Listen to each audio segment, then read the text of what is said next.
This preview is brought to you by Grubhub. Hey guys, Tara here for Rev3 Games, and I am so thrilled to be able to tell you guys today about the next installment in the Borderlands franchise, Borderlands, the pre-sequel. Yes, that is actually the name of this game. The reason it's called that is because this takes place between Borderlands 1 and Borderlands 2.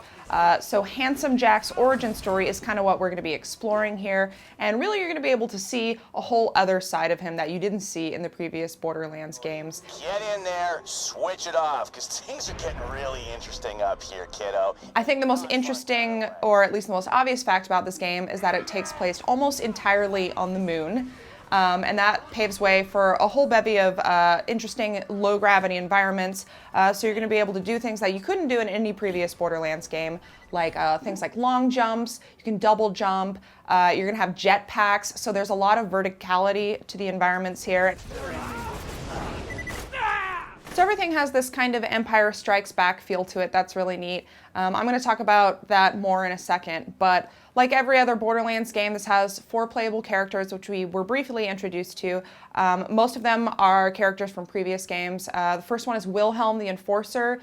He is kind of the first big boss you encounter in Borderlands 2, but in the pre-sequel, he is not yet in his robot form. He's still mostly human. The second character is Nisha the Lawbringer. This is Handsome Jack's girlfriend. She also played the sheriff in Borderlands 2. Another character, Claptrap. You get to play as Claptrap the Fragtrap, which is kind of a militarized version of Claptrap. And this is actually supposed to be one of the more advanced characters in this game. They didn't give us too much info on that. I get the feeling that they're going to have a bigger reveal of that later on down the pipeline for this.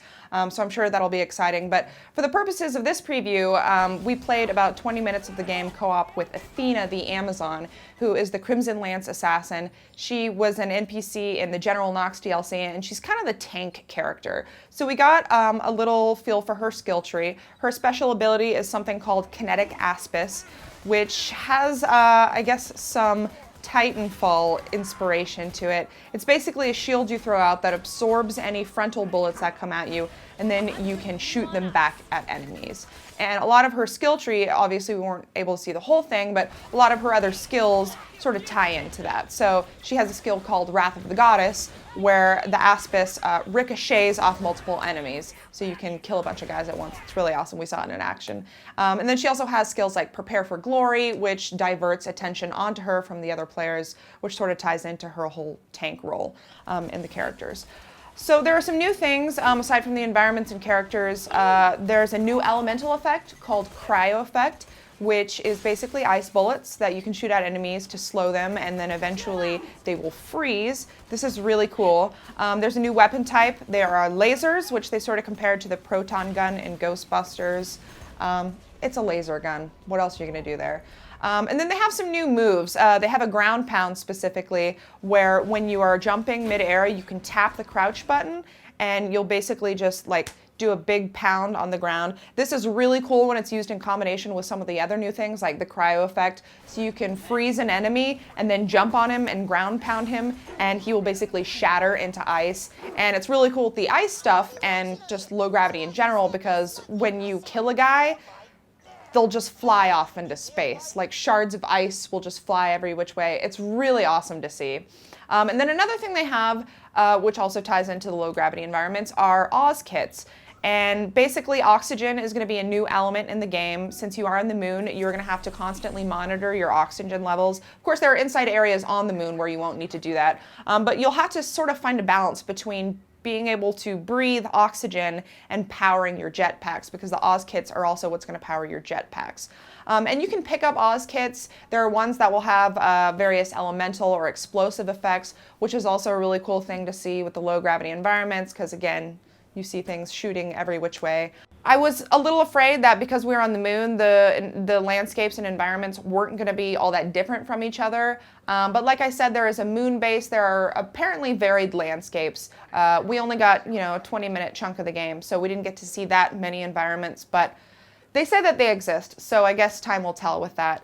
Apart from that, my only real apprehension about the game so far, based on what we've seen, I know that Anthony Birch is co-writing it. He's not writing it completely like he did with the second Borderlands game. So while I do think it will have that Borderlands style of humor, I am a little worried maybe it will have less of that specific Anthony Birch style of weird, self-aware humor that was so present in the second Borderlands game. But otherwise, I am super excited for this. You guys know I am a huge Borderlands fan, so I could not be happier about this news. And to make it even better, this has a pretty tight timeline. They are expecting this to launch in fall of 2014, and it will be for current gen only, so 360, PS3, and PC.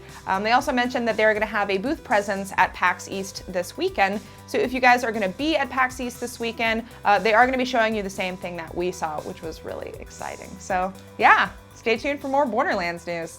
Boy, all this video game talk is making me hungry, and since there's no food anywhere in our office, I'm going to hit up Grubhub. Grubhub is the fastest, easiest way to get food from your favorite local takeout restaurants delivered right to your doorstep. Best of all, you don't even have to speak with a human. It is dining for the 21st century. To place an order online, just search for the restaurant you want, add the items to your cart, and check out. It's totally free, and if you have any questions at all, their 24/7 customer service team is there to help. Grubhub is now available in over 600 cities, and as someone who has been using their service for several years now, I find them especially valuable in places like San Francisco, where there are tons of great restaurants and not that many ways to actually get to them. If you want to see what all the Grubhub is about, then head over to grubhub.com/ref3. New customers who sign up with that URL can use the code VIDEO to get $5 off their first order of $10 or more. But hurry, because this offer expires soon. Happy ordering.